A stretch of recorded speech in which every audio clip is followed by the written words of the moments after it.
This is Pod Populi. Podcast for the people.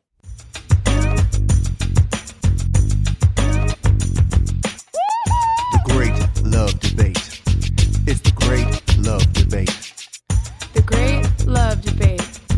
It's the Great Love Debate.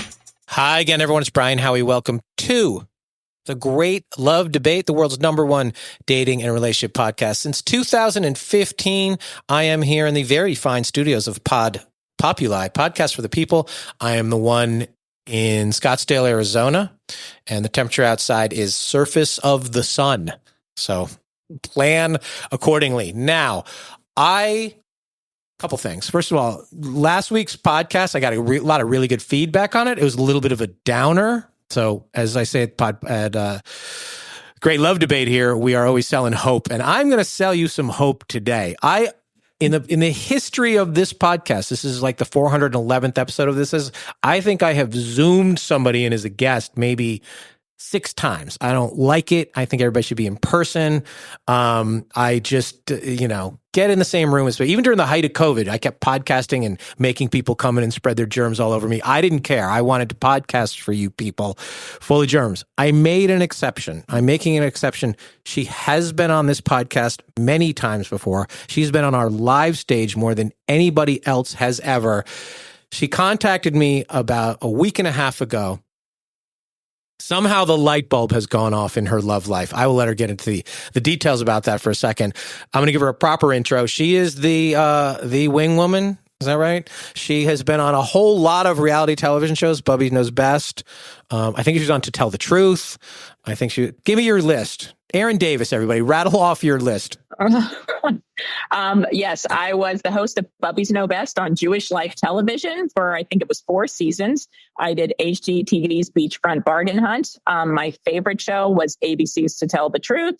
I did a show called Camp Getaway on Bravo. Yeah. I don't even remember all the other ones. There's been a lot, Brian. And you are a wingwoman matchmaker who, over the last few years since I've known you, it wasn't really working out in the love department for yourself, as sometimes happen with people in the biz. Is that a fair way to look at it?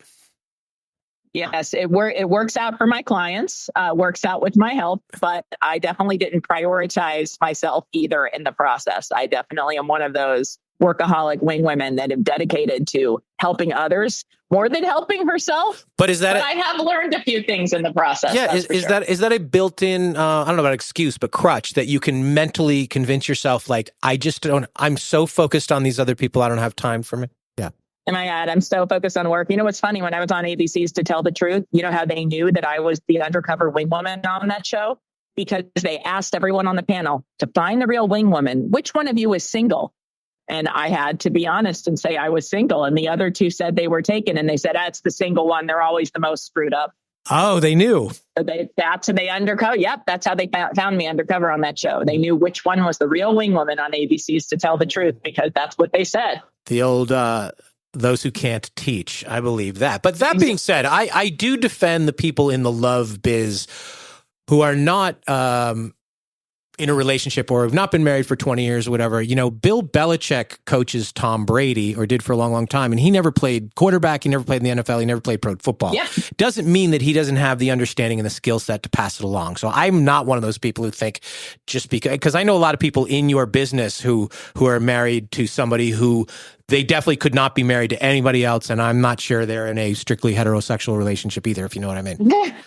You could also, defend that we're actually the wisest of all of them because we're constantly studying it. We're not going to mess up. When people tell me, you're 38 years old, did you miss your window? I said, yeah, I missed my divorce window. Yeah, you did. You're the same age as everybody else. I'm going to be a 1 for 1. Yeah, I said, when I get it right, I'm going to get it right. Yeah, and I agree with that. And it there's also a lot of skill and value in getting out of a bad relationship. And a lot of people don't necessarily do that. Anyway, moving forward into what I want to talk about today. So you contacted me about a week and a half ago and you said what? I said, I found love in about a month. In less than a month, I said, Brian, I did something that you and I have talked about that we swore was something everybody should do, but they just don't do it. Right. So let's go back to the beginning of what did you do? Well, let's go back to the beginning of the year. So somewhere around you make a vow, a New Year's resolution, something changed in your mindset going into 2023. Yes. So it's actually really important you understand how the process happened, because you do have to be in the right place. So I was really sick in January. I got diagnosed with trigeminal neuralgia, and it knocked me off my feet. I had a really hard few months. I got surgeries. I figured it out, and I started feeling better. And then I had this epiphany through all of it. And my birthday was March 23rd. And I decided that, you know what, I have really spent the last few years, especially in the pandemic, just dedicating all my free moments to helping my clients, to helping other people find love. And I'm super private. As you know, I'm pretty private about my own personal dating life. Doesn't mean I don't have anything going on. I do. I just don't really share it. So I decided on my birthday, I was going to publicly post that I am going to look for myself. I kind of did a little bit of manifesting, and I'm not a very frou-frou. I wish I was more spiritual, a little more frou-frou than I am. So I decided to kind of manifest it. And I took of course, I didn't have a birthday cake. You know me. My friends got me a piece of an orange, which still had too much sugar, to be honest, but I had a wedge maybe. Okay. For good luck. They put a candle in it. They brought it to my birthday table. They said, make a wish. And I said, I know it's bad luck to say this, but I'm going to wish for love for myself this year. That it's been a really bad year for me. And I think I'm going to focus on myself now. And then I decided, my friend said, you know what? We need you to post that to Facebook. We want you to actually project it, because no one really knows if you're single. No one really knows if you're looking for yourself. So I did it. And that was a huge move for me. Right. Okay. And it really reverberated. It was crazy. The response was actually much bigger than I thought it was going to be. It was just a simple post. A simple post that just said, hey, I'm looking for love on my 38th. Thanks for all the birthday love, whatever. And one of those responses was through a matchmaker who said, I think I have this guy. And her message really, really resonated with me. It wasn't like the typical, hey, I have you, Bashir, you got to meet him. Just trust me. And they don't give me any. She really she dove deep. She was like, you seem like you really value fitness. You're Jewish. She gave me a deep analysis. Yeah. And I said, you know what? Okay, let's FaceTime. And I was giving other people chances too. But this guy that she kind of introduced me to resonated. You know what? After having a near-death experience in January, I was like, I'm not going to waste my time anymore. You and I had always talked about this. People should just get to the bottom of things really quick, right? So I meet this guy in April. And it was a great second date. And so he says, why don't you come visit me? He lived in Austin. So I go visit him. Wait, how does that happen? So you're in New York. He flies to New York. Like, how does the first date happen? He happens to be. The whole thing about this, we called the accelerator, because from day one, and it was an accelerated program. And we even started writing a guideline of what does accelerated dating mean? So when he flew here, we did a whirlwind of like a 48 hours to see my entire life. He did a workout with me, and he's a CrossFit guy too. So he kept up with me. Oh. So we did a really hard workout. We went boozy brunching together on a Tuesday afternoon. He took me to a wine bar. We saw all each other's modes, from working out to working. Back up. You are told when you're going to get introduced to the guy, you know that he does not live in the same city as you? I do. Were you Were you open to that? I said right off, you know me, I'm the New York wingwoman. I'm a city girl. And she said, we know. Okay. She knew. I said, I'm open to flying, to visiting some people, but I'm a New York woman. Right. So he says, you're from Johns Creek, Georgia. So not going to. Exactly. I got Southern flair. Okay. So, so he knows you live in New York, and he's like, I don't care. She looks hot. I'm going to get on an airplane. He had done his research. He had, in his defense, it wasn't just the matchmaker. He had done his own research and said, this is someone I think is very compatible. Knowing the New York, being open, he's only been in Austin a short amount of time, all things considered. He's from LA, your favorite town, And so he flew here first, which I think is the right thing to do. Did that make you nervous that a guy was getting on a plane for you? Not at all. You think that was my first time? Right? Guys, come on. You think they're flying? There's a line at LaGuardia coming into town for you. Yeah, I guess so. Okay. So he comes into town. You meet in person, but you also know you're committed to spending at least a day with him, I think, right? Yeah. And I don't know. You know what it was? We've talked about this earlier too. It's all of a sudden when you just reach this sense of self, like I feel so comfortable with who I am. I don't think I did 5 years ago. Mm-hmm. I don't think I could have thrown myself into something 5 years ago without freaking out or without even being myself.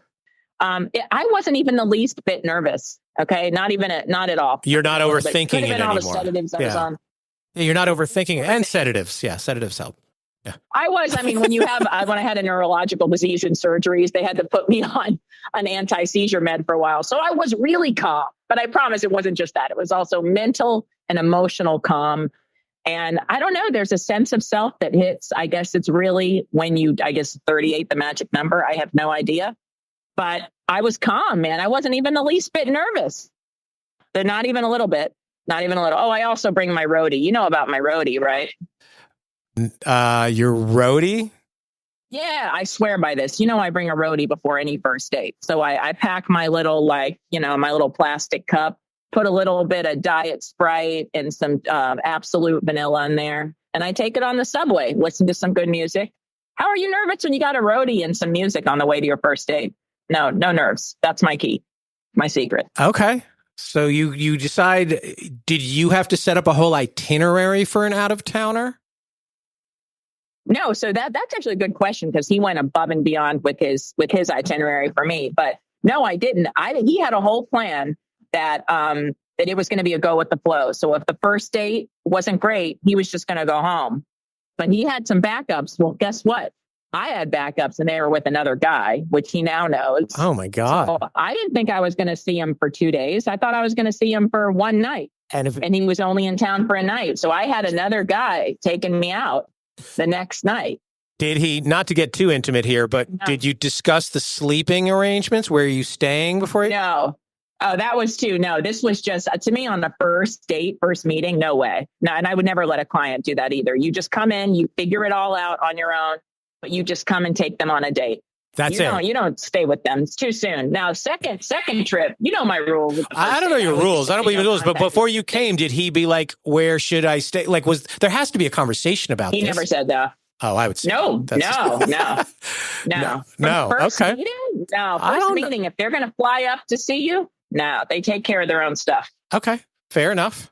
Okay. So how long into the first meeting are you thinking I might like him? I did see his giant muscles upon instant eye contact. So that did shade I was a little like, what's happening right now? What's his name again? They are giant. So once I got past that, once I was like, should I take my contacts out so I can think clearly here? And trust me, my roadie made the muscles even bigger. So my eyes were just bugging out of my head. But, very soon his whole energy was exactly what a first date. Two people going in positive, not over the top, not fake, not disgenuine. I think we were both positive and excited to meet each other.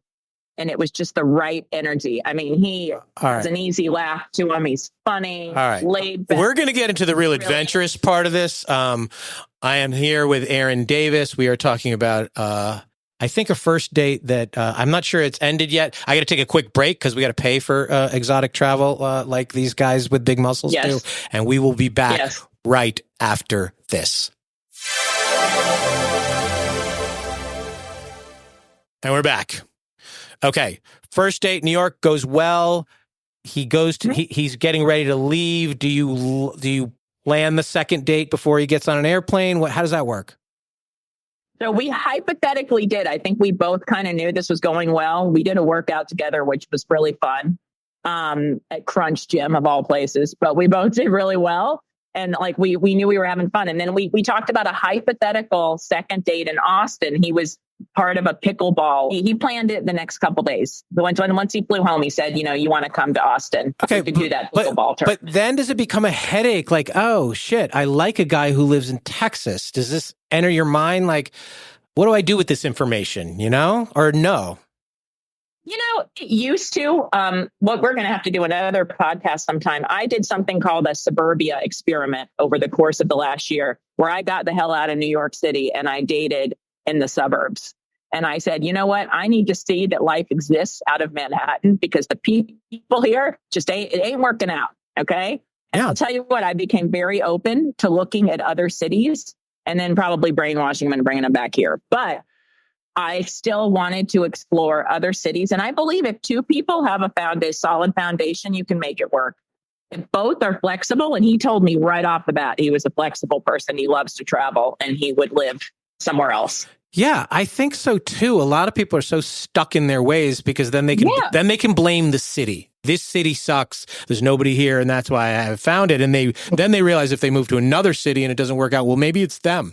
We advise people. Thank you. I mean, we advise people all the time that if you're not in a relationship, you need to move at least 700 miles, like every 6 years or something. Like you really have to play in a different sandbox to do that. Okay, so then you go to Texas. Have you ever been to Texas? I have only been to Houston once for work, and that was it, like 10 years ago. So this was a big thing for me. But I literally, even my parents were on board. They're like, give us your dog.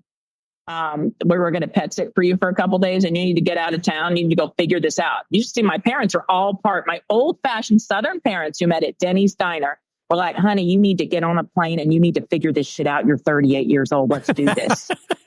So they were all for it. They even threw in their own advice. You better, when you see him, you give him a big hug and you sit on the same side of the booth the whole trip. You hear me? You sit right next to that boy. Yeah. You see if there's chemistry right away. 38. They were all for it. For some women, it gives them incentive and pressure to do this. You kind of looked at it as like you were liberated at 38 to do this. Like, yes. I am old enough that fuck it. I'm going to do this. Absolutely. I look at it like that. I don't have a ticking clock. I've never been the woman who feels pressured or rushed, but I just feel free. That's exactly what it is. It's in no way pressure or ticking. It's just like, oh my God, life is short. This is awesome. Let's just friggin' do it. You are not interested in gaining that baby weight. I know you. Oh, you know me. I literally told my parents, if it doesn't work out for a baby, I'll tell you what, I got my baby is my six pack. I'm going to hold on to it. My belly ring, it's been great. That belly ring is a great, done very thing, well. So are you guys expressing, what is the conversation like? Are you expressing feelings? Are you like, this is going pretty well? Are you just going with the flow? At what point do you start to talk about what's going on here? So we did start talking about like how it would work long distance, but we were talking about trips. We were saying like, you know what, we should do something like go halfway around the world. We should take big trips together. But here's the cool thing. We both realized this early on. We said, it sounds like some of the things we're planning seem like it's going pretty quick, right? It's accelerating. However, emotionally, we don't believe in doing that. We think let that progress on its own, but give yourself the experiences and the opportunities that would allow you to develop emotions a little bit faster, get to know each other faster, but don't love bomb. There's a huge difference. And I keep wanting to tell all my clients, what I did wasn't some love bombing thing. It was an adventure with a person who's incredible that we wanted to see if we had compatibility, but it was not a love bombing experience. And there's a huge difference. When you love bomb someone, you tell them you're in love with them. You've only met them like for, 2 or 3 dates and you're riding on a high. You've got nowhere to go after that. But what do you say to let them know? I mean, maybe you don't say anything. Maybe you just let the actions do it. But is there something you say like, this is actually nice? Like, what do you say? Yeah. Oh, that's sweet. Oh, right. Oh, this is nice. This feels nice. No, yeah. We would say like, yes, we said like, this is like different. Right. And I'm like, yeah, this is like really easy. For me, it was the word easy and natural. I think that I had never had experiences where I started dating somebody and I wasn't like pulling teeth a little bit, where you're just like, hey, we have this in common and this looks good, but it's not quite there. But let's keep pulling and trying. And when I want to tell people when it's easy, it's easy. You don't even have to think about it. You're just like, wow, there's a solid base here. Doesn't mean that there's not going to be problems. So doesn't mean that real life, love isn't enough for a lot of people also. However, it's really nice when you have a solid base to work with and you have that natural chemistry that you don't have to overthink. So he traveled for you, then you traveled for him. And then the biggest step is we're going to travel together. Yes. So here's the thing. Before I traveled to him, we were already excited enough that he was telling me about his travel schedule. He works in AI and he's a speaker all around the world. He was telling me some very exciting gigs he had coming up. And he was like, hey, who knows? Maybe you could come to like Thailand with me. And I was like, oh, right. So we kind of had proposed that, but then here's where I was a little sneaky sneak. Okay. So he invites me to Austin, but I was using Austin as a secret test, because if we could make it where I'm immersed in his life, his home life, his life down there for about 4 days, that tells me everything I need to know, really, in my opinion, to take a giant leap. And I was on guard. The second that I landed in Austin, I'll tell you, I was looking for little things, because I have traveled with men before, right?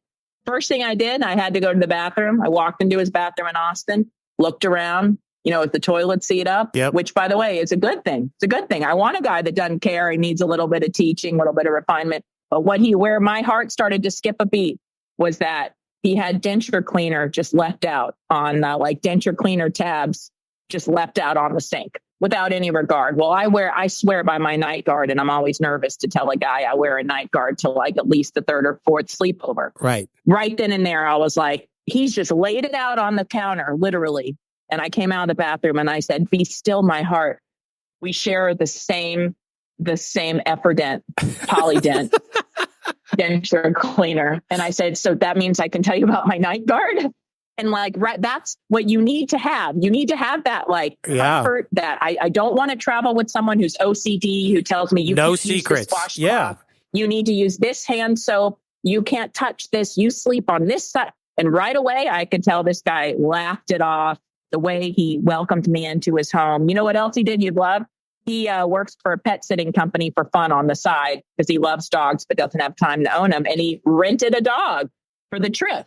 What? So while I came to Austin, he decided to pet sit, knew how much I loved animals. So he decided to pet sit for a dog. And he's like, we can see how we are together with dogs. Yeah, that's a good move. So this was like, it's a good move, right? You've heard me say you have your dog park. Well, you always hear me say you always trust a dog that doesn't like a person, and you would never trust a person who doesn't like a dog. Exactly. Yeah. And even better than that, he says dog can sleep on the bed. I was like, this guy is great. He hadn't met my dog yet. Okay. So there were little things I looked at in that trip before I was going to take a leap for our idea of going halfway around the world. Because what happened with us is we saw this video on YouTube. I don't know if you saw Bill Murray's video. It went viral. He was at JFK Airport and he was ranting. And he said, I'll tell you what, people who want to get married these days, you tell them to forget the whole courtship. They need to find their person and say, let's book a 3-week ticket halfway around the world, pick a place that's hard to get to, hard to get out of. And then he said, and then 3 weeks later, you're going to land at JFK and you're going to know. And the best part about it is we literally did 3 weeks halfway around the world to a place that was hard to get out of. And we did land at JFK. So it was like Bill Murray's plan. And I call it the Bill Murray challenge. Yeah. We did decide to go to Asia right after that Austin trip. After I saw how he lived, how we jived, how he planned an itinerary. So that's all you need to know. And you flew to Thailand, is that correct? We did. We started in New Jersey for the night. Now you can't fly directly to Thailand. So where'd you go? No. So first it's important, we started in New Jersey at his sister's apartment with 3 kids for the night so she could drive us to Newark. So the trip's already off to a very accelerated start. Meet the sister, 3 kids. And then we get to Newark, we fly to London for 5 days. And then from London, we go to Vietnam for a week. And then after a week in Vietnam, we do a week in Thailand. Wow.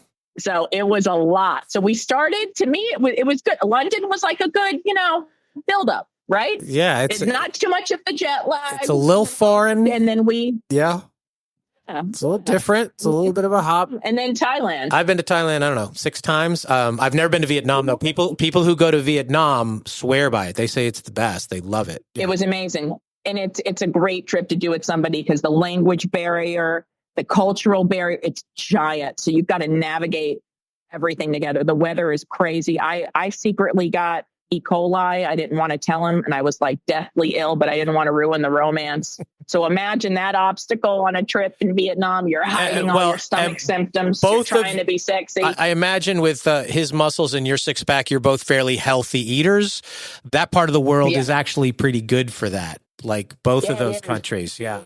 They respect the problem is they rinse all their lettuce with this water that will just kill you. So that was the only issue. So me eating all my lettuce, it got me. It got me.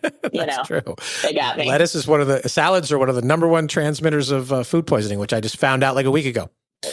Okay, so that's why you stick with cake pops at Starbucks, that's right? right. Are you ramping up the I really care about you? Are you like, where does the verbiage go?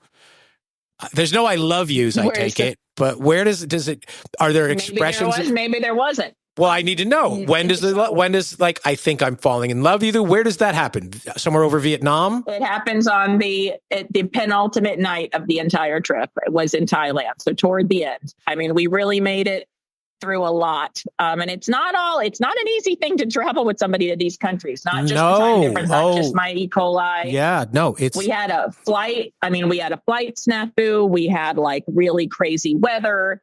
We had a lot pop up. We both didn't feel good at certain times. I mean, we had to deal with a lot of stressful situations. And when you go through highs and lows, you got to go through both. We did the math. We also had about 20 something sleepovers in a row where you wake up, you have breakfast together, you make coffee. I thought, how long would that take in New York City to have that many nights together? And I would say probably about 6 months. Yeah. Right. You crammed it out. You fast forwarded it. Yeah. Yeah.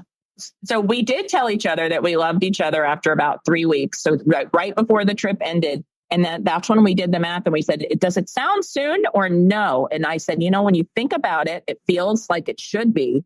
But when you have that experience that would have been stretched out over the course of at least 6 months. It felt right. You're right. You are cramming all of it. And anybody can travel together first class to Hawaii when everything goes well. Traveling together means things don't go well. Somebody loses a bag, somebody forgets their prescription, your flight gets delayed. You're like that's when you see, because that's going to be life. And if you're going to dive into the deep end of the pool together, you have to see how they react to chaos, how they handle stress, how certain stimuli that is different. And there's a different stimuli in Asia than I've talked about that. It's different sounds and smells and activity that just changes the way you see them. And so if you can ride that out together, like you said, that is 6-9 months of regular American dating. Yes. That is the rolling with the punches, not literal punches. You can't roll with those. But when you roll with, you go with the flow and you really roll with it, stress is how you deal with something. It's amazing how many people I've known in my life that I've dated who just can flip a switch over the littlest thing. Oh my God, it's raining, the whole day's ruined. And then you see that we just laugh, the way we deal with hardships, the way you deal with travel. It's true. You don't find that stuff out till 6 or 9 months in. So now, is there a discussion on the penultimate night of the trip, which I like, excellent use of that. When is there okay, now what do we do about this? Or it's let's not overthink it. Let's just figure it out. What happens then? I love that you said that, because that's also, going to be the teaser for this whole podcast. People keep asking me when I got back from the trip, well, then what, Erin? Then what? Because I used to preach sustainability to my clients. You can't rocket launch, because then where do you go from there? And the important distinction is that we did not love bomb. We didn't emotionally rocket launch. We rocket launched with a life experience. I mean, it's kind of like The Bachelor, except that there's not 25 other crazy people on the trip with us. But it is the question of then what? So you've got to have the hard talk pretty fast too. How is this going to work? The good news is one of us is a professional.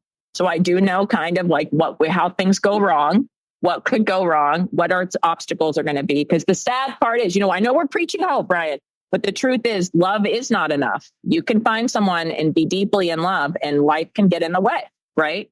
As heartbreaking as that is. But I still believe if you have a solid base or foundation, which was the beauty of a trip like this, is that you build a base or foundation or you don't. It fails and you 100% know, or you build something. Doesn't mean it's a guarantee, but it means you have a solid foundation to have something that could really, really, really work. Mm-hmm. But it could fail, but it could work. You just got to talk about the hard stuff, which we did right away. So even with the trip, we said, well, what's next? When do I see you again? What do we do? How do we follow up? We even said, how do we post this on social media? Do we share this? Do I do a podcast with the Great Love Debate? What do we do? There's all those questions that people I'm sure the winner of The Bachelor have to deal with too. That's a good point. Now our regular life. Yeah. It's Now what? And we try to tell each other, well, what obstacles might we run into? It, you know, my work, my job, this is where it came in handy. All my prioritizing other people the years before, this is where it came in handy. I've been able to learn from all the things that have come to me, the cases, the mistakes, the people who come to me with their problems, and I've been able to apply it. And I know I've been in a long distance relationship before too. I know how far apart we need to be, how long we can go without seeing each other, how we need to readjust, that we need a game plan. You can't just go with the flow, or the heart can't go on unless it has a game plan these days. At this age, when you know that there's failure looming in the future, it's kind of like a job. If you're on the job and you know that you're quitting in 3 months, guess what? Your performance will suffer in the office over the next 3 months. Right. So you kind of have to know that there's hope, right? So we've had a ton of hard time. He's actually here right now.